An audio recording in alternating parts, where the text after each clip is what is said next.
yang lain punya kegiatan sosial ataupun sedang bergerak dalam organisasi tertentu dan dia lihat teman-teman semua, dia lihat kamu nih spesifikasi, oh iya sih Taski itu begini loh, coba ajak Taski buat ini, artinya nggak jauh-jauh kan dari nge-branding diri dan juga membuat relasi yang bagus. Jadi sebenarnya bergerak dalam organisasi sosial itu juga membranding diri. Makanya kayak teman-teman bisa tahu kan, kalau teman-teman yang OSIS itu tipe orangnya seperti apa. Misalnya kalau teman-teman yang ikut organisasi keislaman itu seperti apa, atau teman-teman yang sukanya dunia malam itu seperti apa. Karena memang mau nggak mau itu udah otomatis itu dengan apa yang teman-teman lakukan dan lingkungan yang dilakukan sama teman-teman semua seperti itu. Oke, nah ini Rohani Foundation. Rohani Foundation ini sebenarnya itu udah dilakukan lama banget, jauh sebelum aku kuliah di luar negeri ataupun aku mengikuti lomba apapun. Jadi Rohani Foundation itu awal mulanya adalah ketika Umi dan adikku waktu aku masih kecil itu memang suka melakukan kegiatan sosial di Kota Metro Lampung. Emang Kota Metro itu teman-teman sedikit informasi saja, memang Kota Metro itu sangat kecil, hanya ada 5 kecamatan. Tapi bagaimana caranya Umi dan adikku itu bisa melakukan hal yang positif. Juga kebetulan Umi dan adikku tuh punya banyak sekali relasi di Jakarta dan lain-lain. Jadi hal tersebut kita bawalah ke Lampung ceritanya. Lalu kita cerita kegiatan itu di zaman itu belum banyak media sosial, jadi hanya grup BBM dan lain-lain. Sampai akhirnya di tahun ini aku memutuskan untuk membuat organisasi ini, volunteering ini di mana bergerak di bidang sosial. Nah, juga ada Instagramnya namanya @rohani_foundation. Ini diambil dari nama umiku yaitu Siti Rohani. Nah, sebenarnya juga foto-foto yang kita upload itu adalah foto-foto yang sudah lama juga yang baru sempat kita upload. Dan kenapa tujuannya aku memakai media sosial? Mungkin banyak dari teman-temanku yang menganggap kegiatan sosial itu atau berbuat baik itu tidak perlu dipost di Instagram atau post di Facebook atau post di mana-mana, cukup kita dan Tuhan yang tahu. Karena mungkin menganggapnya mereka ria gitu ya. Cuman kalau aku sih berpikir gini, ketika kita bisa memberikan men-share positive vibes di dalam media sosial itu kenapa enggak? Dan juga kenapa kalau misalnya kita bisa positif menyebarkan hal-hal positif kepada orang-orang itu kok malah tutup gitu kan, sebenarnya enggak, tapi yang penting niatnya sih teman-teman. Dan juga Rohani Foundation itu memang bergeraknya dia tidak ada waktu jangkauannya ya, misalnya kayak seminggu sekali atau setiap hari Jumat gitu, enggak, cuman sedapat rezekinya aja. Untuk memang pendanaan itu sejauh ini masih dari dompet kami pribadi, dari dana kami pribadi, tapi tidak menutup kemungkinan juga kalau misalnya ada dari luar dana kami, terus teman-teman Umi, Abi, aku atau teman-teman yang sedang di sini ingin membantu, itu boleh sekali nanti bisa hubungin via DM. Dan juga misalnya untuk nominalnya juga kami nggak melulu ada target yang kayak pakai aplikasi tertentu untuk capai target berapa juta untuk membuat, enggak. Cuman untuk kayak seperti tahun ini di bulan Ramadan, Rohani Foundation itu alhamdulillah kami sangat banyak sekali membuat paket sembako dan itu kalau dihitung-hitung hampir 1.000 dalam waktu 1 bulan, dan itu juga dana kebanyakan dari dana pribadi dan juga sumbangan dari teman-teman, khususnya teman-teman Umi dan Abi. Itu biasanya paket isi sembako, ada beras, ada minyak, ada sarden dan lain-lain. Dan itu penyebarannya sejauh ini masih di Provinsi Lampung. Tapi kalau kami sih berharapnya bisa ke mana tempat yang memang membutuhkan itu. Cuman kan kalau orang Islam kan berpikirnya bahwa membantu tuh yang paling terdekat dulu, antara keluarga, tetangga, atau memang orang yang ada di sekitar. Itu memang kami fokusnya di Kota Metro, di Provinsi Lampung ini. Tapi tidak menutup kemungkinan bisa juga bergabung dengan beberapa organisasi besar lainnya supaya kita bisa membantu jangkauannya lebih banyak lagi, seperti itu. Nah, ini terakhir ada quotes yang aku suka banget dari Bunda Ana Avanti yang sepertinya teman-teman tahu ya, desainer luar biasa. Memang beliau agamanya non-muslim ya, tidak seperti kita, tapi yang kita lihat di sini bukan agamanya, tapi bagaimana dia bisa menjadi sosok inspirasi yang seberapapun dia punya, dia bagi lagi, dan itu suatu hal yang luar biasa gitu. Beliau aja yang mungkin agamanya berbeda dengan kita bisa melakukan hal-hal yang Al-Quran tulis loh, masa iya kita yang muslim tidak bisa melakukan hal-hal yang sama, bahkan harusnya itu suatu tamparan untuk kita gitu, harusnya kita yang muslim mengikuti Al-Quran dan hadis, harusnya kita bisa jauh lebih bisa berbagi kepada sesama gitu. Itu suatu suatu tamparan sih. Nah, jadi quotesnya di sini adalah jadilah terang walaupun sekecil apapun sinarnya. Jadi artinya kita harus bisa bermanfaat kepada sosial kita, kepada masyarakat kita walaupun sekecil apapun dan juga dengan versi terbaik kita. Karena setiap orang ya bisa disamain kemampuannya. Setiap orang itu punya kemampuannya, setiap orang itu punya luar biasanya sesuai dengan bidangnya seperti itu. Gitu Pak Sobirin dan teman-teman semua. Saya rasa cukup untuk materi saya kali ini karena memang tidak bisa lama hari ini dan juga tadi sedikit terganggu sinyalnya. Ya itu aja, mungkin kalau ada teman-teman yang ingin bertanya boleh. Boleh ke Mbak hostnya gimana nih?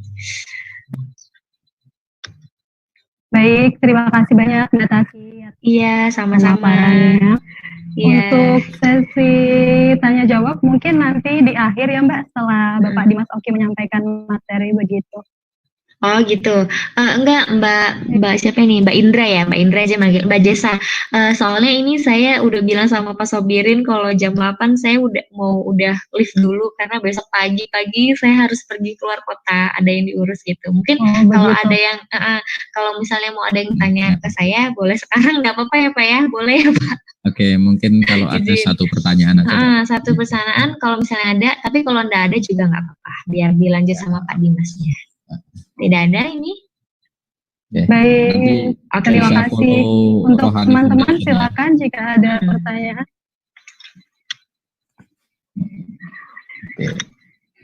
Oke. Tidak ada. Nah, bisa dilihat di Rohani Foundation ya Mbak ya. Iya betul, teman-teman kalau mau follow up saya di Tazkiyah A atau di Rohani Foundation atau bisa langsung DM saya. Itu aja, terima kasih untuk Pak Sobirin, juga Mbak Indra, Mas Dimas, saya mohon pamit. Sebelumnya mohon maaf sekali kalau tadi presentasinya atau materinya sedikit rushing karena memang diburu waktu, karena besok pagi betul-betul harus subuh tuh sudah berangkat. Ini juga masih ada yang harus di-prepare. Terima kasih untuk kesempatannya, semoga memang insya Allah silaturahminya masih terus berjalan. Assalamualaikum semuanya. Salam. Waalaikumsalam warahmatullahi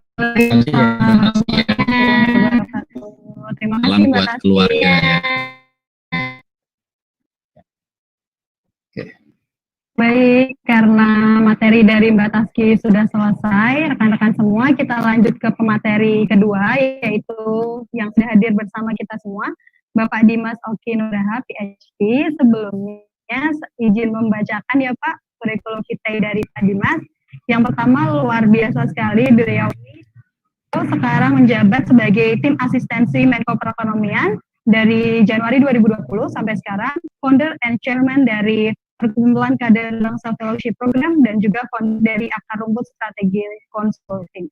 Selanjutnya untuk pendidikan, untuk yang pertama ada sarjana di Universitas Airlangga, jurusan Ilmu Politik, kemudian master di University of Glasgow International Politics, dan yang terakhir adalah University of South Wales, Doctor of Philosophy.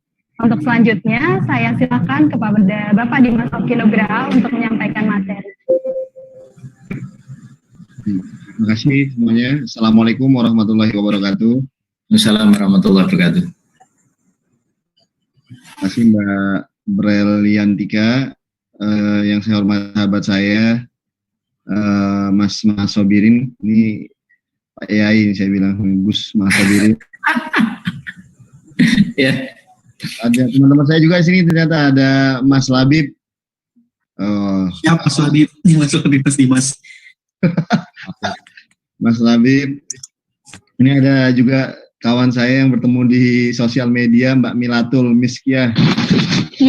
Selamat malam Bapak.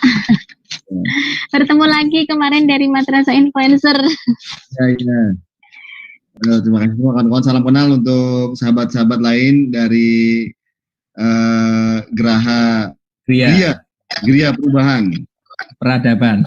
Geria Peradaban. Aduh, Ya. salah. Mas Sobirin ini beliau adalah founder dari Geria Perubahan. Ini inisiatif Peradaban. Geria Peradaban. Ya. Nah, dan ini merupakan inisiatif yang oke banget ya, karena udah lama ide atau perbincangan terkait dengan inisiatif seperti ini dibicarakan antara saya dengan Mas Sobirin, juga di sini ada Habib yang juga sekarang beraktivitas di Semarang. Dan ini tadi saya tanya ini apakah jaringannya di Jawa Tengah atau Semarang saja, tapi Geria Peradaban ini mengcover insya Allah seluruh Indonesia dan bahkan dunia ya. Dan ini menjadi satu inisiatif bagus. Kenapa? Karena hari ini yang namanya sebuah gagasan itu harus diimplementasikan dalam sebuah aksi nyata ya. Jadi kalau Anda punya niat baik, itu jangan berhenti di niat tapi harus dieksekusi. Dan finally ini Mas Maas ini akhirnya menggagas atau melahirkan sebuah ini namanya epistemic communities ya. Harapannya adalah di sini anak-anak muda yang progresif, yang punya visi yang sama, tapi juga mampu menebar sebuah peradaban yang positif tidak hanya bagi komunitas di sekitarnya, tapi juga bagi negara bangsa maupun bahkan secara internasional. Kita tahu bahwa saya mungkin memulainya tadi sebagaimana sudah disampaikan Mbak Taskia ya, luar biasa, beliau sangat bersemangat dan menjelaskan tentang apa yang sebaiknya dilakukan oleh anak muda di hari-hari ini. Dan kita tahu bahwa ini anak muda memang penting sekali ya kawan-kawan. Jadi kalau ada Presiden Amerika, Roosevelt, dia pernah bilang bahwa Anda mungkin tidak bisa menyiapkan masa depan untuk anak muda, tapi mungkin Anda bisa menyiapkan anak muda untuk masa depan. Jadi ini yang sedang dilakukan oleh Geria Peradaban ini, oleh teman-teman semua, itu sesungguhnya sedang menyiapkan anak anak muda yang luar biasa untuk masa depan. Nah, kita memulainya mungkin dari situasi di mana kita pahami yang tidak bisa terhindarkan ya, inevitable situation, yang mana kita harus sepakat bahwa ini adalah era digital, dan era digital ini era yang harus kita sadari menjadi sebuah tantangan bersama ya. Tantangan bersama bukan hanya untuk kita optimalisasikan untuk kepentingan-kepentingan kita, kepentingan-kepentingan yang dan kemaslahatan yang baik, tapi juga sesungguhnya ini bisa menjadi untuk kepentingan secara lebih luas ya, dalam membangun sebuah negara bangsa yang lebih baik. Jadi era digital ini menjadi tantangan, tapi juga at the same time dia juga bisa menjadi sesuatu yang tidak bermanfaat bagi kita jika kita tidak mengetahui sesungguhnya apa yang bisa kita dapatkan dari sini. Nah, untuk bisa mendapatkan atau bisa memahami itu, maka sesungguhnya menurut saya kita harus memahami dulu apa yang menjadi concern dari tujuan-tujuan kita dalam bersosial. Tadi Mbak Taskia menjelaskan kenapa kemudian kita harus membangun sebuah aktivitas sosial atau social activity.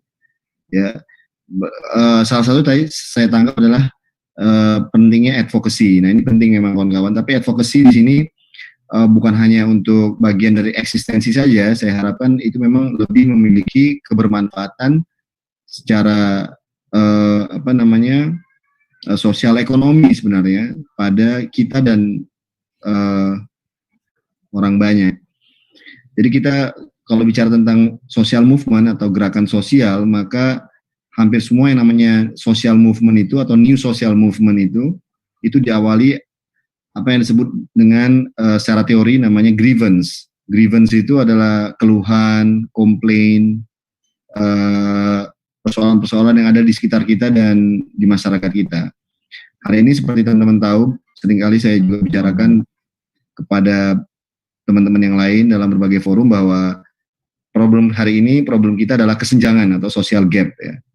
Kesenjangan ini luar biasa antara Jakarta, luar Jakarta, Jawa, luar Jawa, Indonesia Barat dengan Indonesia Timur, dan antara orang-orang the have dengan the have not, juga lebih luas antara kawasan atau negara-negara yang mungkin masih belum diuntungkan dan negara-negara yang menjadi pemenang di era globalisasi. Jadi globalisasi itu meskipun banyak dibantah oleh para teori-teori atau katakanlah globalis yang liberal bahwa ini adalah sebuah win-win solution, saya melihat bahwa dalam kacamata yang lebih realis ya, lebih kritis juga, bahwa sesungguhnya globalisasi menghadirkan loser and winner. Jadi yang siapa yang menang dan siapa yang kalah.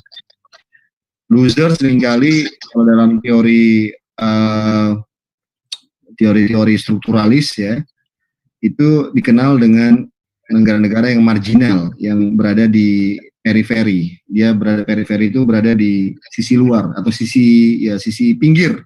Sementara negara-negara yang winner dalam globalisasi, yang memang mereka memiliki akses terhadap kapital dan akses terhadap knowledge, akses terhadap kapital dan hal-hal yang lain, itu mampu mendominasi disebut sebagai namanya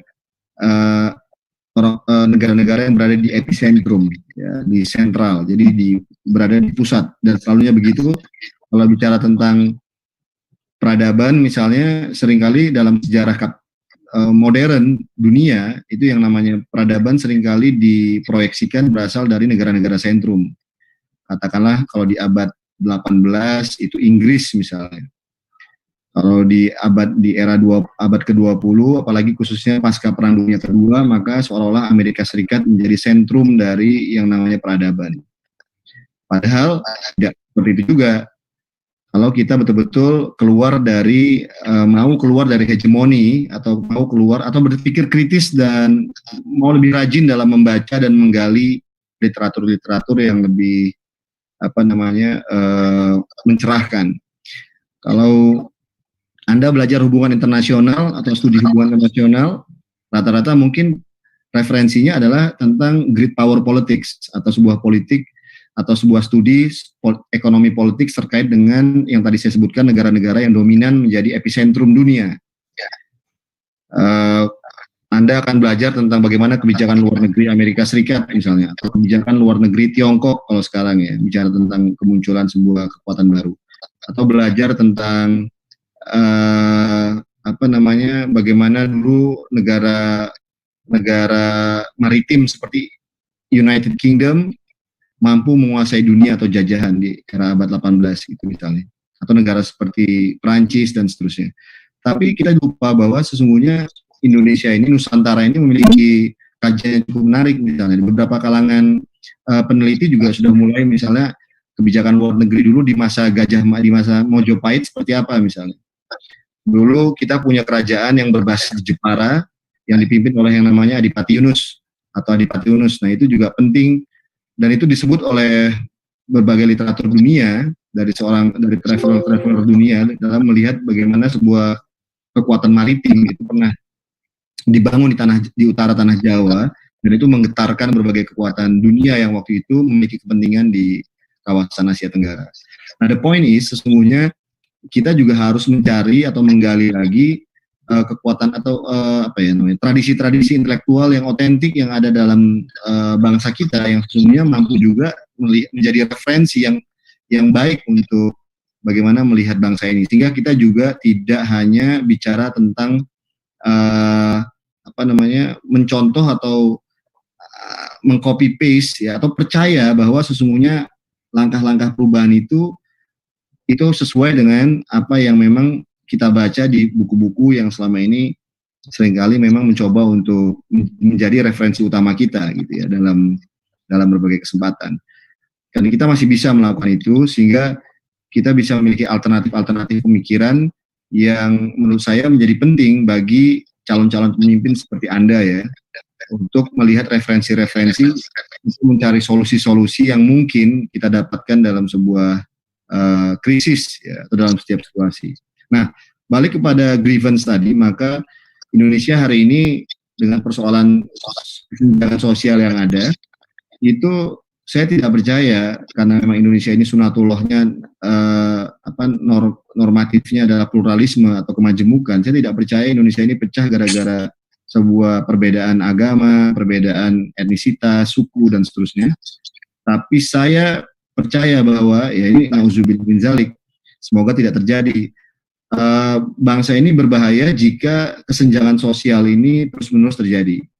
Ya, kita bisa pecah sebagai bangsa, negara bangsa jika kesenjangan sosial ekonomi dan kesenjangan berbagai kesenjangan lainnya itu terus terjadi antara Jakarta luar Jakarta, antara Jawa luar Jawa, antara Indonesia Barat dengan Indonesia Timur.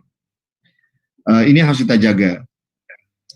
Ini bagaimana kita mencoba untuk membangun sebuah komitmen, ya, membangun sebuah keadilan, ya. Dalam konteks ini misalnya kita membangun sekaligus menghadirkan sebuah pemerataan, itu menjadi suatu tujuan penting. Kalau kita ingat misalnya apa yang disampaikan oleh Gus Dur itu, Gus Dur bilang tugas kesejarahan kita adalah membangun harmoni sosial, menghindarkan masyarakat kita dari konflik misalnya. Karena memang sunatullahnya kita adalah masyarakat yang majemuk, ya, sehingga penting bagi kita menyadari bahwa ada tugas sejarah kita untuk menjahit, ya, berbagai perbedaan yang ada di masyarakat, karena kita tahu bahwa untuk menjadi sebuah konstruksi negara epicentrum, negara yang maju, membangun sebuah peradaban maju atau peradaban lah, ya, yang ideal menurut kita, itu tidak akan mungkin jika kondisi fragmentasi sosial itu kemudian menghadirkan konflik yang intens. Jadi tugas kesejarahan kita adalah mampu mereduksi konflik, menjahit sebuah kesepemahaman, solidaritas, solidaritas dan toleransi untuk lagi-lagi membangun sebuah kebersatuan. Itu sebenarnya tingkat pertama. Itu is the level 1 dalam konstruksi kita berjamaah sebagai negara bangsa yang kuat. Lalu tahap kedua baru kemudian kita baru berpikir bagaimana untuk membangun sebuah peradaban maju. Jadi mustahil Indonesia itu maju jika dia tidak bersatu. Itu mustahil. Jadi untuk maju kita harus bersatu. Nah, ini memang tantangannya kawan-kawan, sebagaimana sudah pernah disampaikan oleh para founding fathers kita, termasuk oleh Bung Karno yang sangat getol berbicara tentang persatuan, lalu kemudian Gus Dur yang bicara tentang tugas kesejarahan kita untuk menjahit sebuah perdamaian, ya, dan solidaritas tadi. Baru kemudian kita masuk pada level Indonesia maju. Nah, itu terjadi di berbagai negara bangsa lain. Bung Karno mungkin mendorong kita untuk menjadi bangsa yang progresif, untuk bisa membangun sebuah revolusi kesadaran, ya, pasca kita menjadi negara atau bangsa terjajah, maka kita dibangunkan rasa kepercayaan diri kita supaya kita tidak menjadi bangsa yang minder. Bangsa yang minder itu, ini mungkin karena kita baik banget, kalau ketemu sama orang kan kita sopan santun gitu. Tapi dalam konteks kontestasi global, ya, kita duduk sama rendah, berdiri sama tinggi, maka itu hanya akan terjadi jika sebuah revolusi kesadaran itu dibekali oleh namanya kemampuan dari segi kapasitas dan knowledge, ya, pendidikan. Sehingga memang aspek human capital, sumber daya manusia, kita nggak boleh main-main, kawan-kawan. Karena itu bukan hanya membuat mengisi otak kita, tapi juga sesungguhnya mengisi sanubari kita menjadi bangsa yang percaya diri.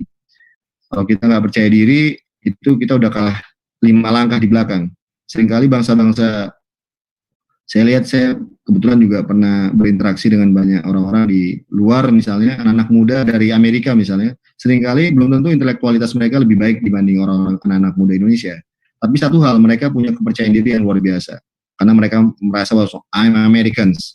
Ya, mereka merasa bahwa mereka adalah polisi dunia, mereka merasa adalah diciptakan Tuhan untuk menjadi pemimpin, ya. Dalam konteks pemikiran neokonservatif kan mereka merasa bahwa tanggung jawab dunia ini diberikan Tuhan kepada mereka. Dan itu sah-sah aja mereka merasa seperti itu, dan membuat mereka kemudian harus menjadi sombong dan arogan, merasa melihat bangsa-bangsa lain harus merasa bahwa under the level. Tapi begitupun mereka juga diajari bagaimana menghormati orang, hak asasi dan seterusnya, meskipun seringkali juga jadi benturan-benturan because of politics, itu persoalan mereka. Tapi atau inkonsistensi dalam realitasnya, tapi itu lagi-lagi adalah dalam konteks politik dominasi yang mereka lakukan untuk menguasai dunia. Nah, itu kepentingan mereka. Pertanyaan terbesar, bagaimana kepentingan kita? Nah, lagi-lagi balik lagi kepentingan nasional kita adalah kita harus memastikan bahwa bangsa ini dari Aceh sampai Papua, ya, itu bersatu, yang memiliki kesadaran sama, visi yang sama, bahwa kita adalah satu bangsa, satu negara, susah senang kita bersama, ya. Dan tidak ada lagi yang namanya gap atau kesenjangan tadi. Itu tugas kita menurut saya, dan itu penting. Kenapa saya katakan berkali-kali, bukan hanya persoalan advokasi atau hanya mau keren-kerenan atau tampil-tampilan atau eksistensian, no, itu, tapi kita memang harus punya kesadaran seperti itu. Karena kalau tidak punya kesadaran itu, menurut saya, well, this is the last chance we have. Ini anak-anak muda hari ini, kesempatannya terakhir di kita, karena kita punya bonus demografi luar biasa, relatif dibanding negara-negara lain, teman-teman. Jadi hari ini usia kalian ini, ya masih sampai usia saya sih, by the way. Kita ini adalah usia emas, kawan-kawan. Karena jumlah usia produktifnya besar, ya, ketimbang bangsa-bangsa lain. Kenapa saya bilang? Bahkan bangsa Cina, Tiongkok, yang populasi masyarakatnya jumlahnya mungkin 1 miliar ya, 1, berapa miliar, itu masyarakat, karena mereka rata-rata dulu di zaman ketika sampai sekarang bahkan punya anak lebih dari 1, itu bisa dihukum, kawan-kawan, karena jumlah populasinya harus ditekan sedemikian rupa. Sementara kalau kita kan jumlah anaknya banyak banget ya, ada berapa? 1, 2, sampai 6 gitu. Bahkan ada yang 11 misalnya. Kalau kita ikut pengajian tertentu misalnya. Nah, itu bisa banyak anak, banyak rezeki. Nah, tapi the point is hari ini, dan itu mengakibatkan populasi kita, anak-anak muda kita besar jumlahnya. Dan ini adalah anak-anak muda produktif. Anda bayangkan jika anak-anak muda produktif ini tidak dimiliki atau tidak dibekali dengan kapasitas knowledge yang baik, kapasitas yang baik, luar biasa. Lebih parah lagi jika kapasitas tidak dibekali dengan integritas, tidak punya tanggung jawab sosial, tidak punya kepedulian, tidak punya etika, tidak punya daya tahan, endurance, tidak punya ketangguhan, tidak punya rasa solidaritas, tidak punya rasa empati, dan tidak punya rasa keberanian dalam jiwanya, itu luar biasa. Untuk membangun sebuah langkah-langkah atau merealisasikan mimpi-mimpinya, saya pikir kita hanya akan jadi bangsa penonton dari bangsa-bangsa epicentrum. Ya. Sekarang semua berebut untuk menjadi bangsa epicentrum. Malaysia, Singapura, Filipina. Anda lihat, Filipina hanya bermodalkan bangsa yang bisa bahasa Inggris saja. Mereka sekarang TKI-nya di mana-mana, atau bukan TKI-nya, buruh migrannya atau pekerja migrannya selalu menjadi pekerja-pekerja utama di berbagai negara, dibanding misalnya orang-orang Indonesia atau orang-orang dari lainnya yang kemudian mengirim tenaga kerja atau bangsanya menjadi tenaga kerja di luar. Lagi-lagi kapasitas, integritas, dan loyalitas. Sorry, saya lompat-lompat nih. Baik lagi ke grievance tadi, ini yang menjadi penting kawan-kawan dalam membangun sebuah gerakan sosial sebagaimana gerilya peradaban ini adalah untuk mengidentifikasi, untuk menginventarisir sesungguhnya ranah perjuangannya, track perjuangannya mau apa, mau bagaimana. Ini penting untuk disadari oleh teman-teman semua bahwa panggilannya, callingnya itu di mana. Sehingga saya memang menganjurkan bahwa calling yang terpenting terkuat adalah bagaimana memperkuat human capital, bagaimana memperkuat SDM. Ya, dari anak-anak muda kita yang jumlahnya luar biasa besar. Ini adalah bonus demografi, ini adalah kesempatan kita sebenarnya tidak hanya menjadi tuan rumah di negeri sendiri, pemain utama dari berbagai aktivitas sosial ekonomi dan sosial budaya yang sedang terjadi, bahkan juga sosial politik harapannya, tapi juga menjadi pemain utama di regional. Ya, Anda bisa bayangin kawan-kawan, ini Indonesia di ASEAN aja deh, di Asia Tenggara, negaranya paling besar, masyarakatnya paling besar. Jangan sampai pemain utamanya adalah justru dari negara-negara lain. Ini yang paling penting kawan-kawan untuk kita antisipasi, ya. Sehingga pemimpin siapapun yang tidak concern dengan isu pendidikan ini, menurut saya dia kualat sih. Dia nothing menurut saya. Jadi yang satu terpenting, yang terbesar adalah jika dia tidak mampu mencerahkan, tidak mampu memberdayakan anak-anak mudanya, maka menurut saya dia tidak penting dalam sejarah. Jadi yang harus dipentingkan sekarang adalah bangun social capital. Ya, ini adalah tanggung jawab pertama dari para pemimpin, ya. Saya bicara bukan hanya satu pemimpin, tapi leadership, tapi kepemimpinan dari orang-orang yang kemudian muncul di berbagai sektor atau kepemimpinan formal, tapi juga kepemimpinan informal. Anda ini adalah pemimpin di bidang informal. Setiap pemimpin kita, father kita, bukan hanya seorang pemimpin atau politisi yang pengen dapat panggung atau dapat kekuasaan semata. Semuanya adalah seorang pendidik, kawan-kawan. Anda bisa lihat itu Soekarno, Bung Karno tadi ya, Bung Hatta, lalu kemudian you name it. Mereka adalah pengajar. Mereka tidak pernah jauh-jauh dari konstituen. Ya, mereka tidak pernah jauh-jauh dari anak-anak murid. Mereka ngajarin matematika, mereka ngajarin biologi, mereka ngajarin bahasa, mereka ngajarin ngaji, mereka ngajarin budaya, mereka ngajarin tari menari, mereka ngajarin wayang, mereka ngajarin sastra. Mereka ngajarin semua. Dan itulah tanggung jawab mereka sebagai seorang pemimpin untuk tidak hanya berkoneksi kepada konstituennya, pada rakyat, tapi juga sesungguhnya menanamkan ya kapasitas dan kesadaran dan progresivitas dan tanggung jawab sekaligus kepada anak-anak muridnya. Itu menurut saya yang menjadi problem hari ini. Banyak politisi-politisi kita itu tidak punya kesadaran untuk turun ke lapangan. Ya, mereka turun ke lapangan, reses, tapi saya juga tidak tahu apa yang dilakukan.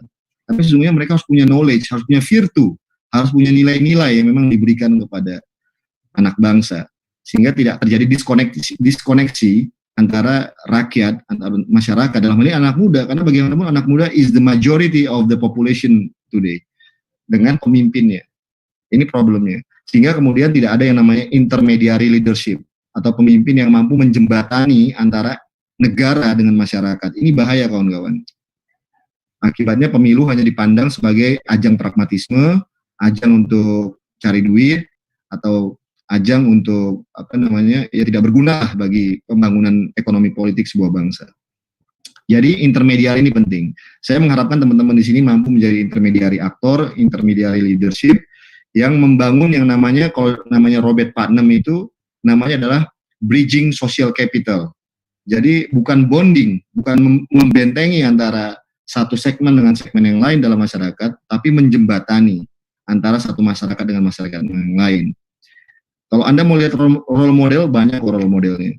Anda bisa pelajarin dari berbagai, masih banyak orang Indonesia yang sesungguhnya punya concern di situ. Champion-champion tadi dibilang sama Pak Mas Sobirin, Anda harus menjadi champion-champion itu, sekaligus juga melihat champion-champion lain di sekitar Anda siapa.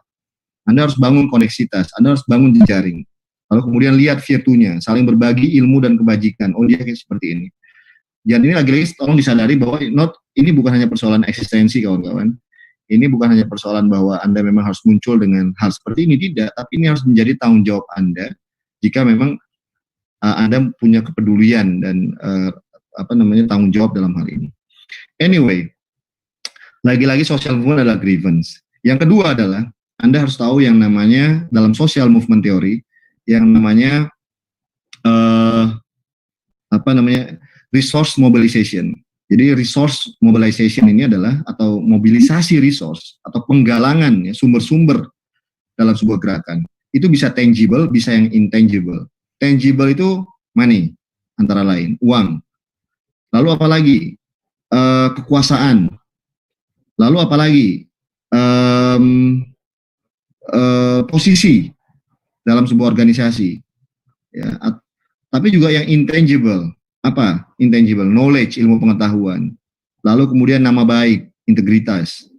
Lalu kemudian jaringan, ya, networking, baik dalam negeri maupun luar negeri. Ya. Lalu kemudian relasi yang baik dengan siapapun. Kadang-kadang kalau orang bilang berbisnis butuh modal, no way, modalnya bukan duit, kawan-kawan, tapi nama baik. Orang-orang seperti Khairul Tanjung, kalau Anda baca buku, orang-orang seperti Dahlan Iskan, orang-orang yang bahkan seperti Lim Sulyong, ya, konglomerat zaman dulu. Lalu siapapun yang Anda sebut sekarang, mereka besar bukan gara-gara mereka punya uang sejak bayi, atau Bakri misalnya, sebagai pengusaha pribumi, bukan gara-gara sejak lahir mereka udah punya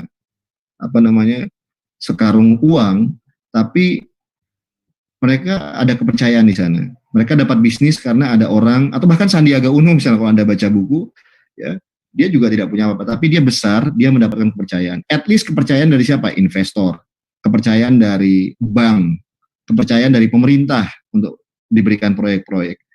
Lalu kemudian dia punya jaringan, dan dia bisa convince others, dia mampu meyakinkan orang dengan kapasitinya, dengan kemampuan integritasnya, dia menunjukkan bahwa dia layak untuk dipercaya, untuk diberikan proyek, dan seterusnya. Jadi semuanya begitu, kawan-kawan. Dan itulah namanya resource yang Anda harus gunakan. Nah, resource-nya tentunya yang kita harap ya resource-nya halal, ya, jangan yang tidak halal, sehingga berkah pergerakan itu. Jadi yang namanya resource mobilisasi ini harus optimalkan. You never know actually the future.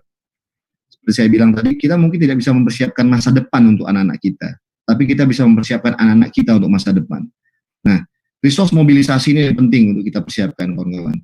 Ya, sehingga apapun yang kalian lakukan ini menjadi penting. Jadi yang pertama tadi Anda harus tahu social grievance-nya, Anda harus tahu Anda mau bergerak di mana. Apakah Anda mau bergerak di isu gender, apakah Anda ingin bergerak di isu demokratisasi, apakah Anda ingin bergerak di isu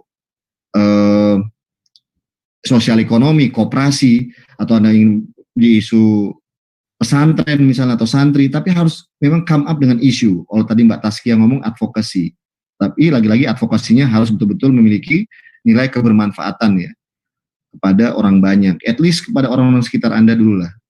Lalu yang kedua adalah bicara tentang resource mobilization. Oke?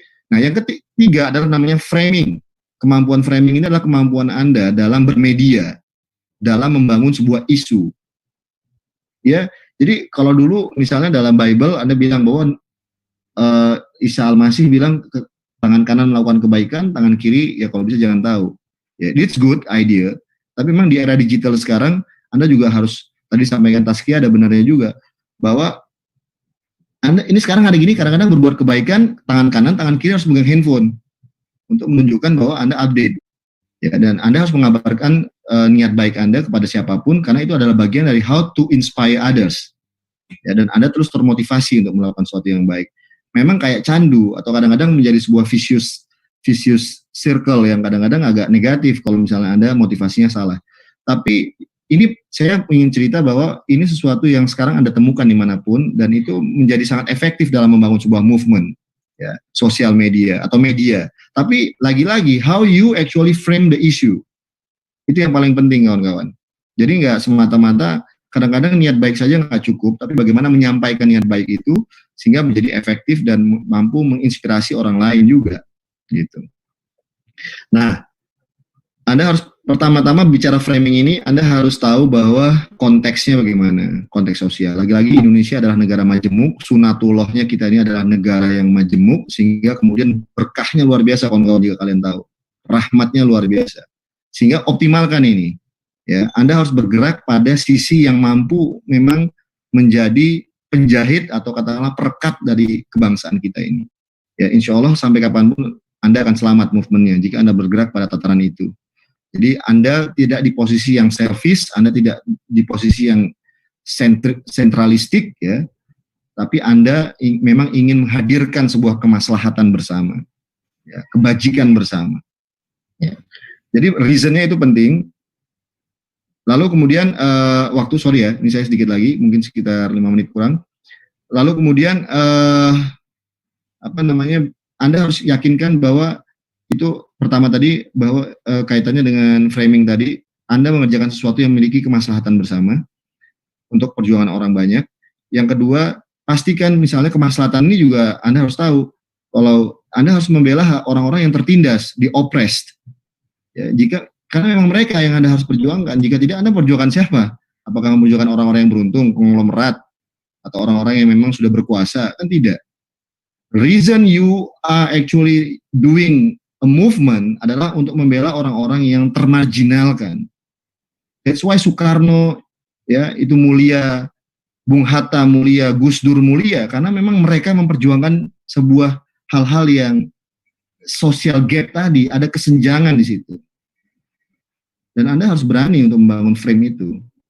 Ya, itu kemudian kalau bicara membangun sebuah peradaban, kita bukan hanya peradaban yang asoy geboy yang senang-senang, tapi memang membangun sebuah kebajikan. Karena memang ini negaranya masih begitu. Ya. Lalu kemudian yang kedua, berikutnya adalah tadi yang memang memiliki yang ketiga, ya, kebermanfaatan sosial ekonomi. Jadi tadi pertama framingnya Anda harus punya kemaslahatan, yang kedua Anda harus bicara tentang membela orang-orang yang di-oppressed, orang-orang yang memang tertindas, termarginalkan, ya, bisa di situ isu perempuan, bisa di situ anak-anak, bisa di situ isu ekonomi umat dan seterusnya, atau isu Papua, isu daerah orang-orang yang masih kurang beruntung dan seterusnya. Lalu kemudian yang terakhir adalah Anda harus pastikan bahwa framing Anda memang memiliki kebermanfaatan sosial ekonomi bagi siapapun. Di era hari ini, di era digital dan era ekonomi kreatif, hari ini gak ada kawan-kawan yang pengen susah. Ya, that's the issue. Apalagi dengan kita nonton semua bagaimana orang sukses, success story dari tiap orang. Kita nonton sinetronnya Punjabi di TV-TV itu cerita tentang antropologi orang kaya semua. Nggak ada yang pengen susah, kawan-kawan. Tugas kita adalah bagaimana merealisasikan mimpi dari semua rakyat gara-gara nonton sinetron dan melihat sosial media, konten-konten yang luar biasa. Itu juga semuanya keren. Jangan semua itu nggak boleh ngeliat pemerataan itu, mimpi bersama itu kita realisasikan. At least di bidang pendidikan. Kenapa sih nggak bisa orang sekolah yang sama, ini sekolah yang bagus? Ada orang yang dapat beasiswa ke luar negeri, kenapa sih kita nggak bisa merealisasikan itu kepada yang lain? Kenapa sih masih ada di masyarakat kita yang masih belum punya akses internet yang sama? Kenapa sih susah banget kita untuk bangun jadi UMKM atau entrepreneur yang baik? Kan semua ketemu tuh isunya, bisa struktur, bisa non-struktur, kultural, dan seterusnya. Nah, dari situ sebenarnya kita bisa memainkan isu-isu yang bisa kita mainkan. Jadi entrepreneurship itu adalah jawaban untuk membangun sebuah pemerataan anak-anak muda sekarang terlibat dalam isu ekonomi kreatif. Hal ini menurut saya anak muda, kalau zaman saya atau mungkin zaman sebagian Anda tamat sekolah, tamat kuliah, buat CV, pengen jadi PNS misalnya. Hari ini kita rubah mimpi mereka. Kenapa tidak jadi entrepreneur aja? Bisa kok. Kenapa ada yang mereka bisa, kita nggak bisa? Nah, ini menurut saya tinggal kita bukakan jalannya. Oke, terakhir adalah bicara tentang new social movement. Kita harus harus ada namanya disebut political opportunity structure, kawan-kawan. Dalam teori namanya POS, disingkat. Political opportunity structure. Sebuah struktur perubahan politik. Setelah kita perkuat semuanya, fondasi tadi, maka kita tinggal nunggu, sabar. Apa kata arah zaman seperti apa? Namanya politik itu, kawan-kawan. Semuanya ingin, namanya perubahan sosial itu. Tadi kan ada perubahan sosial ya tadi. Perubahan sosial itu sesuatu yang tidak akan mungkin kita hindarin. Itu sunatullahnya akan selalu ada. Pertanyaannya, apakah dia evolusi, gradual, atau dia revolusi? Apakah dia structural fungsionalis, mengikuti bagaimana tubuh berkembang? Ya, kalau misalnya kadang-kadang demam, kita minum obat pilek, lalu kemudian terjadi equilibrium, keseimbangan. Tapi ada juga teori konflik yang terus-menerus terjadi. Karena orang ada yang serakah, ada yang tidak puas, ada yang terlalu baik, ada yang terlalu sabar, ada yang lengah, ada yang ceroboh. Nah, selalu akan ada pergesekan. Nah, pertanyaannya adalah apakah dia equilibrium? Jadi kalau hari ini demam, ya insya Allah besok dia akan stabil lagi deh. Tapi ada juga yang terus-menerus konflik. Nah, kita percaya yang mana? Tapi itu pun selalu akan terjadi dalam sosiologis masyarakat kita. Nah, hal seperti ini harus kita antisipasi, kawan-kawan, untuk membangun yang namanya political opportunity structure. Once social movement ini terbangun fondasinya, once terjadi sebuah kemungkinan politik, maka dia akan muncul. Ada hampir semua Indonesia kayak begitu. Saat merdeka agak mustahil dulu misalnya kita akan bisa merdeka jika tidak ada Perang Dunia Kedua. Jepang tidak masuk mengusir Belanda, lalu kemudian Jepang kalah, lalu kemudian kita sebagai bangsa deal dengan Amerika waktu itu Soekarno-Hatta, lalu kemudian kita sejak awal diakuin kemerdekaan kita oleh beberapa negara dan kita merdeka. Lalu kemudian juga begitu, hampir semua rejim politik terjadi perubahan dengan berbagai bahasa zamannya. Ketika Bung Karno turun, isunya adalah orde ekonomi, orde baru. Ketika Soeharto turun, isunya adalah era demokratisasi, era reformasi. Sekarang adalah era entrepreneur, kewirausahaan sosial, era digital, dan seterusnya. Jadi Anda juga harus bisa melihat zaman seperti apa. Anak-anak muda jangan hanya melihat melek politik atau ekonomi politik di sekitarnya saja. Semoga geria peradaban insya Allah juga aware dengan isu-isu ekonomi politik internasional, karena sesungguhnya Indonesia negara besar sangat dipengaruhi oleh berbagai perkembangan yang terjadi pada level global. Baik, dari saya begitu saja dulu. Sorry agak molor waktunya. Semoga insya Allah bisa memberikan manfaat pada teman-teman semua, dan kita lanjutkan dengan tanya jawab. Assalamualaikum warahmatullahi wabarakatuh. Waalaikumsalam warahmatullahi wabarakatuh. Ya. Waalaikumsalam warahmatullahi wabarakatuh. Terima kasih banyak Mas Oki. Saya juga jadi belajar banyak ini. Baik teman-teman, untuk 7 menit terakhir langsung saja ya Bapak dibuka sesi tanya jawab. Untuk teman-teman jika memiliki pertanyaan kepada Mas Oki disilakan. Ini Mas Dimas, sebelum tanya jawab, ini Mbak Bril dan kawan ini sedang berusaha untuk mencari beasiswa. Mohon doanya dan bimbingannya nanti barangkali. Mau ke luar negeri katanya ini, mau ke Eropa ini Mbak Bril ini. Boleh, kita bisa berkomunikasi via sosial media atau kontak Japri juga bisa. Ya siap, nanti biar di nganu lah apa namanya. Ada jalan. Terima kasih. Monggo silakan, mau sharing apa? Saya mau bertanya. Silakan teman-teman. Bril. Ya, Mbak Mil. Boleh, silakan. Sebelumnya perkenalkan, nama saya Milatul Miskiyah.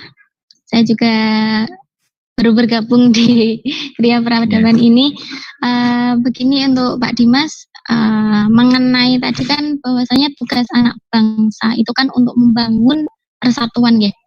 Lah, ketika kita melihat media sosial sekarang ini, di mana kita melihat banyaknya ujaran-ujaran kebencian antar organisasi ataupun antar kelompok tertentu di media sosial. Nah, di mana media sosial itu sendiri kan malah digunakan oleh kelompok tertentu untuk mempengaruhi masyarakat luas. Contoh saja ketika ada isu-isu mengenai negara khilafah yang harus ditanamkan, yang harus direalisasikan di negara Indonesia ini. Nah, jadi mereka berpikiran bahwa I'm Muslim, I'm not Indonesian, seperti itu. Tadi kalau Bapak tadi bilang bahwasanya orang Amerika bilang I'm American. Nah, di sini mereka bilang bahwasanya saya itu Muslim, seperti itu. Nah, di mana satu postingan pasti akan mempengaruhi banyak sekali viewer, banyak sekali orang-orang di masyarakat pada umumnya.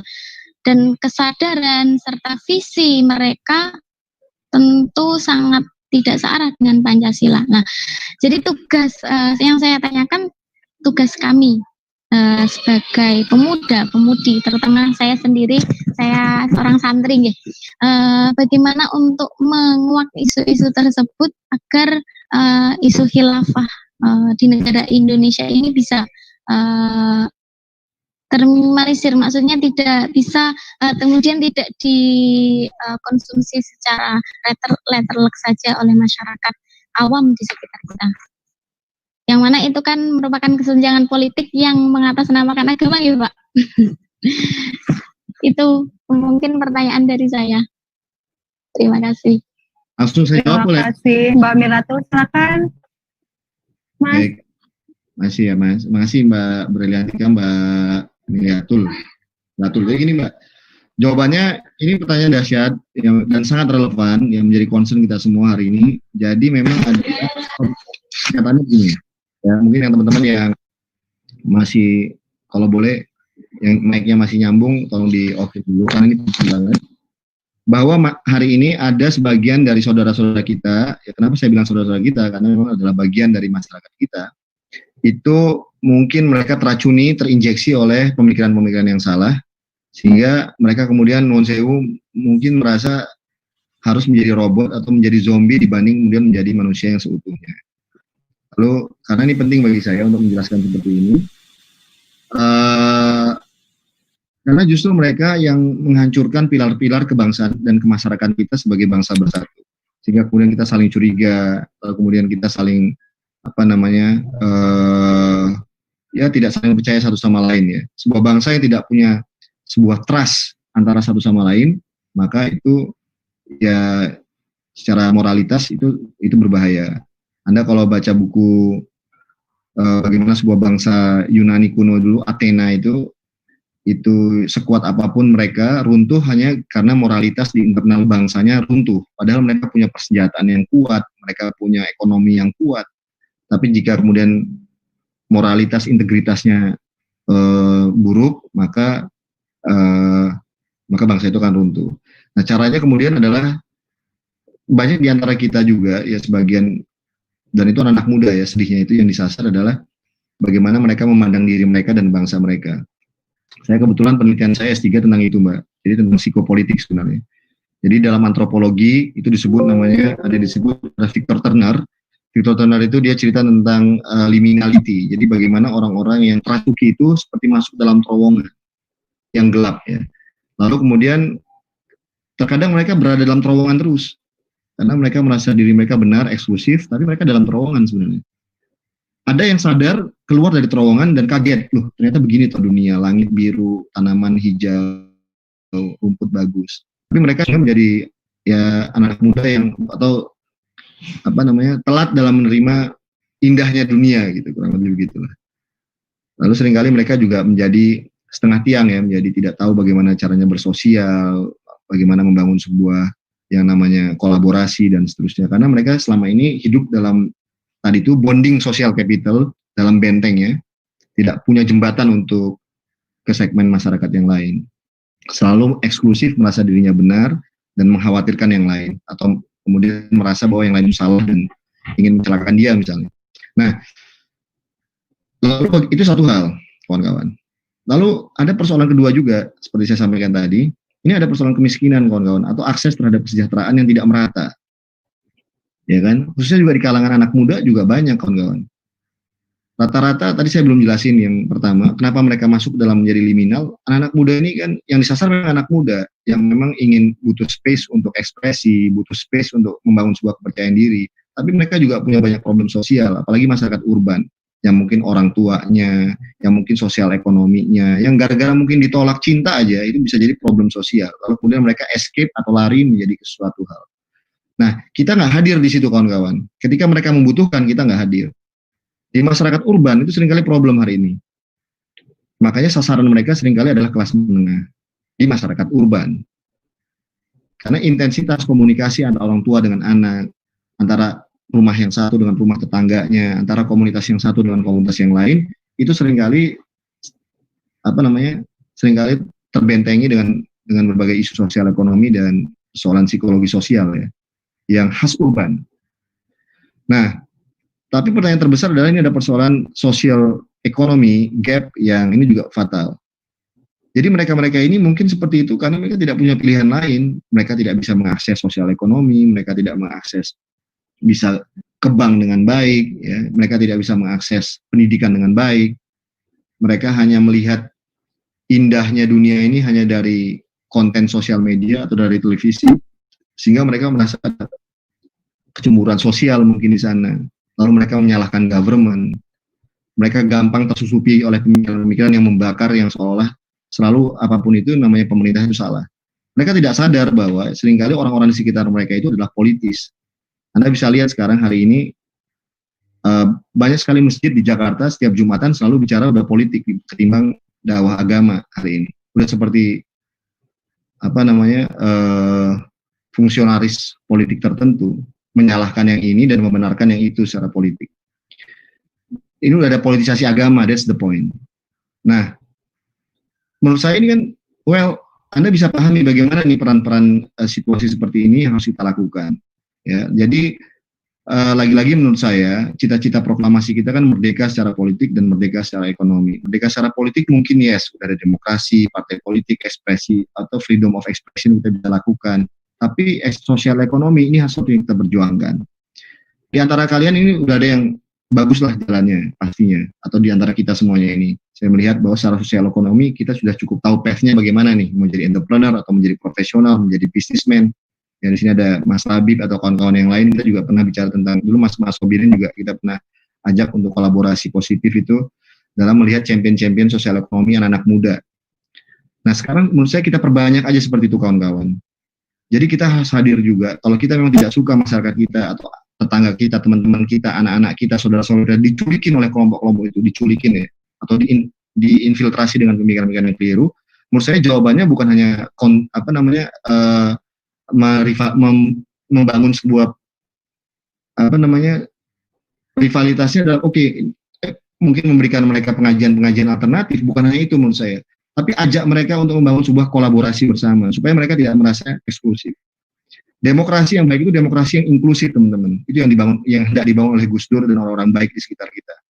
Bahwa bukan hanya gara-gara dia punya pendirian politik yang berbeda, lalu kemudian mereka kita jauhi dan kita tinggalkan, terus bagaimana mereka bisa tahu kebenaran kalau bukan kita yang masuk? Dengan cara bagaimana? Ya nggak usah kita buat perdebatan yang bicara tentang keyakinan. Kalau keyakinan susah kawan-kawan, apalagi orang perut lapar. Kayak di Aceh dulu, kemudian saya 3 tahun menyelesaikan perdamaian di Aceh. Itu mustahil kawan-kawan menyadarkan teman-teman gerakan Aceh Merdeka untuk mau berdamai ketika perut mereka itu kosong. harus ada sebuah pendekatan sosial ekonomi at the same time. Lalu kita benahin pemikiran mereka secara simultan. Kalau hanya pemikiran saja yang kita deketin, yang ada adalah perdebatan nanti dan nggak akan ketemu. Tapi kita ajak mereka dalam sebuah proyek bersama, kolaborasi yang saling menguntungkan. Karena hari ini seperti saya bilang, semuanya pengen sejahtera. Kalau dalam konstitusi Amerika namanya the pursuit of happiness. Anak muda itu, kita semua itu pengen bahagia, kawan-kawan. Lalu kenapa nggak kita kolaborasi? Kan kita nggak pengen sugih dewe. Ya, kita pengen bareng-bareng sejahtera. Nah, caranya bagaimana? Yuk buat proyek bareng. Semoga insya Allah saya berharap juga Geria Peradaban atau teman-teman yang lain, once kalian punya akses, ajak nih teman-teman yang lain. Ini kebetulan saya baru aja balik ini. Sorry nih Pak, saya lewat kemarin saya ke Salatiga, tapi harus buru-buru. Saya ketemu dengan teman-teman di Salatiga, semua tuh anak-anak mantan teroris, mereka rekrut untuk diajari tentang tidak hanya sosial pemikiran yang lebih baik, jadi dan juga tentang sosial ekonomi.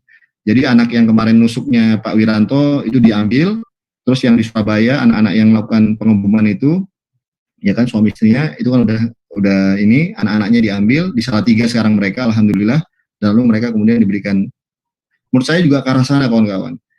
Jadi dan itu harus in tandem. Jadi satu pemikiran, satu sosial ekonomi. Jadi dirasakan betul manfaatnya hidup di dunia ini yang benar tuh kayak apa gitu. Lalu saya sepakat tadi dalam konteks tadi advokasi soal beasiswa pendidikan ini sesuatu yang penting kawan-kawan. Inilah sesungguhnya menjadi kunci atau nyawa dari anak muda Indonesia hari ini. Jadi percuma saya disampaikan pemerintah hari ini mau pada level nasional, provinsi, kabupaten, kota. Jika dia bicara tentang perbaikan, tapi akses pendidikan terhadap anak-anak muda masih tetap aja susah. Akses untuk penguatan skill, ya, keterampilan tetap aja sulit. Beasiswa tetap aja sesuatu yang masih jauh dari jangkauan, menurut saya no way. Kita buat revolusi pendidikan aja kawan-kawan. Nggak bisa, Indonesia anak mudanya sedemikian besarnya lalu kemudian hanya dibiarkan begitu saja bertarung ya, menjadi anak yatim dari sebuah kebangsaan, itu nonsense. We have to fight kawan-kawan, nggak bisa. Isu education ini penting. Anda tahu dulu bagaimana Dr. Mahathir Mohamad itu mampu membangun Malaysia menjadi luar biasa, itu gara-gara transformasi sosialnya melalui education. Dia mampu melahirkan orang seperti Anwar Ibrahim, dia mampu melahirkan orang-orang cerdas Malaysia sekarang karena dia targetnya sepertiga anak muda Malaysia waktu itu minimal harus studi di Inggris waktu itu karena mereka koneksinya dengan Inggris. Tapi kita nggak mesti juga harus luar negeri. Kenapa nggak kampus-kampus itu buat tailor-made program dengan kampus-kampus yang ada di Indonesia? Dan bukan hanya kampus-kampus besar aja, kampus di Indonesia banyak banget kawan-kawan. IAIN, UIN, gak hanya kampus negeri, kampus swasta, kita luar biasa, kapasitasnya sekarang sama. Dikoneksikan dengan berbagai kesempatan yang ada di luar, itu kan tergantung pemimpin, Anda inovatif apa enggak sih?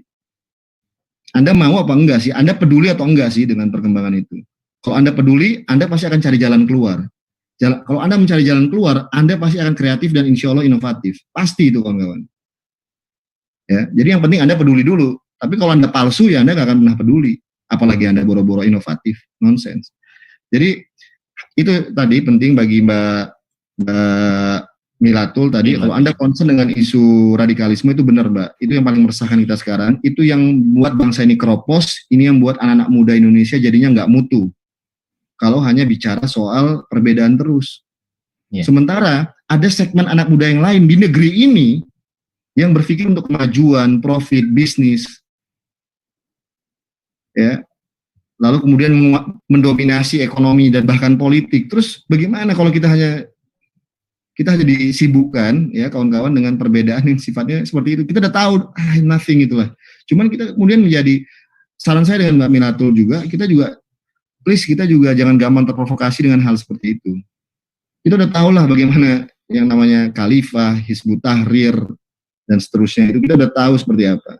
Terus jangan biarkan mereka mengganggu kita dan merusak konsentrasi kita mau ngapain. Menurut saya yang paling penting Mbak adalah bangun, saya bukan seorang Marxis ya, tapi sosial ekonomi is very important. Dan caranya bagaimana? Kita harus membangun sebuah komunitas yang memang mampu mendorong ke arah sana. Perkuat kawan-kawan social capital tadi adalah human capital, kapasitas, integritas. Yang kedua adalah baru perkuat sosial ekonomi. Dengan cara bagaimana? Kita bukan cari kaya kawan-kawan. Saya nggak pengen Indonesia ini kayak Shenzhen, kayak Hong Kong, kayak Shanghai. Kita nggak pengen Indonesia kayak gitu kok. Kita pengen Indonesia kayak Semarang, kita pengen Indonesia kayak Salatiga, kita pengen Indonesia kayak Jogja, kita pengen Indonesia kayak apa adanya Malang. Kita pengen bangga, kita pengen Indonesia ini, yang penting pokoknya negara itu mencukupi berbagai kepentingan umum kalau kata Bung Karno. Kesejahteraan sosialnya tercukupi, pendidikannya, kesehatannya, ya kan? Lalu kemudian kesejahteraannya. Kita nggak pengen jadi kayak Donald Trump kok. Indonesia ini bukan ke arah sana, atau kayak Alibaba atau Jack Ma, enggak. Ya kan? Kita pengen bangun pesantren ini kuat. Kita pengen lulusannya tahu dia mau kemana. Ya. Lalu kita bangun bangsa ini memang betul-betul menjadi bangsa yang maslahat. Ya. Jadi saya pikir ini kita contohkan ke orang-orang yang sudah terkena pemikiran-pemikiran negatif itu, Mbak. Kita tunjukin bahwa, aduh lu tuh salah banget deh, kayak gitu. Oke, kalau lu mau kita bareng-bareng kita buat apa? Kasih mereka chance untuk berbuat bareng atau sebuah proyek bersama. Nanti insya Allah kalau ada kemauan pasti ada jalan tuh, Mbak. Amin. Siap, ada di balik kesulitan selalu ada kemudahan. Terima kasih. Oke. Amin ya. Terima kasih semangatnya Mas Dimas. Terima kasih banyak Mas. Iya. Siap.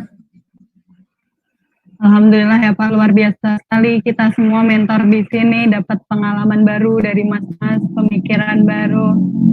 Apalagi saya Mas, jurusan kesejahteraan sosial juga, jadi betul sekali. Keren ini. Iya, jadi social gap tadi semuanya setuju sekali dengan si Mas. Oke. Namun sayang sekali Mas, waktu menunjukkan pukul 9:08 sekarang tidak terasa. Kita harus mengakhiri kegiatan Smart Virtual on Gria Peradaban ini. Mungkin kalau ada teman-teman yang ingin bertanya, boleh kontak ke Mas Dimas Oki atau bagaimana Mas? Boleh. Anytime. Boleh ya. Boleh, jadi Bapak terbuka juga untuk diskusi bersama kita semua. Mungkin yang maksudnya terakhir Gria ada... Peradaban ya, Mas Dimas ya. Mungkin terakhir dari Pak Maas, ada pesan-pesan Pak untuk kita semua? Ya, baik, terima kasih Mas Dimas dan teman-teman semuanya. Saya senang sekali menjadi sebuah kehormatan Mas Dimas bisa join di sini. Mohon nanti tetap bimbingannya Mas Dimas untuk teman-teman semuanya ya. Ini anggap aja santri-santrinya Mas Dimas begitu. Yang suatu saat nanti bisa kolaborasi dan menimba ilmu banyak. Dan Mas Labib itu juga sangat setia, sangat setia di sini. Kalau beliau kurang semangat nanti saya teleponkan Mas Dimas begitu aja. Semangat ya. Iya. Pokoknya gini Mas Dimas, intinya insya Allah kita memiliki niatan yang baik dan kita akan melakukan perkumpulan ini dengan cara-cara yang baik pula. Siap. Dengan kedua hal tersebut, insya Allah kita akan mendapatkan sesuatu hal yang baik dan bermanfaat dari perkumpulan ini. Mohon doanya dan insya Allah ini habis ini kita ditutup dengan doa yang akan dipimpin oleh Mas Labib. Ya. Monggo silakan Mas Labib bisa dipimpin lah gitu. Ya. Malam semuanya. Ya, oke. Okay. Mungkin barokah Fatihah ya, agar Smart Virtual Gria Peradaban ini kedepannya semakin lebih baik lagi. Amin. Keberkahan selalu menyertai kita, dan tentunya apa yang dicita-citakan terkait komunitas Gria Peradaban ini bisa mencapai tujuannya. Amin. Allah hadiniyah bi barokatil Fatihah. A'udzubillahi minasyaitonir rajim. Bismillahirrahmanirrahim. Ya kenal. Ya kan.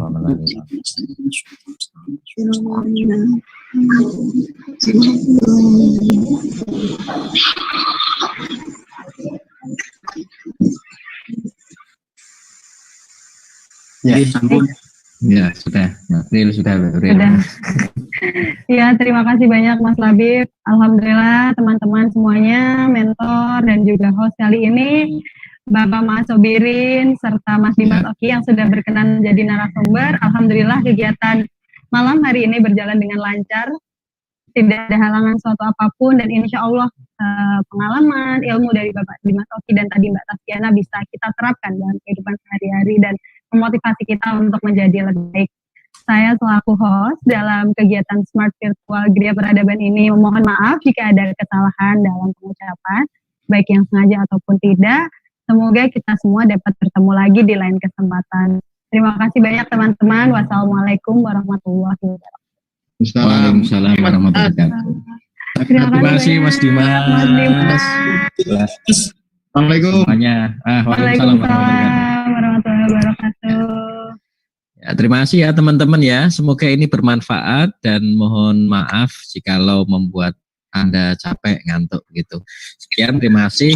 Sampai jumpa lagi. Tetap semangat, jaga semangatnya ya. Assalamualaikum warahmatullahi wabarakatuh. Waalaikumsalam. Waalaikumsalam warahmatullahi wabarakatuh. Mas Hamdan, makasih Mas Hamdan. Semuanya saja ya.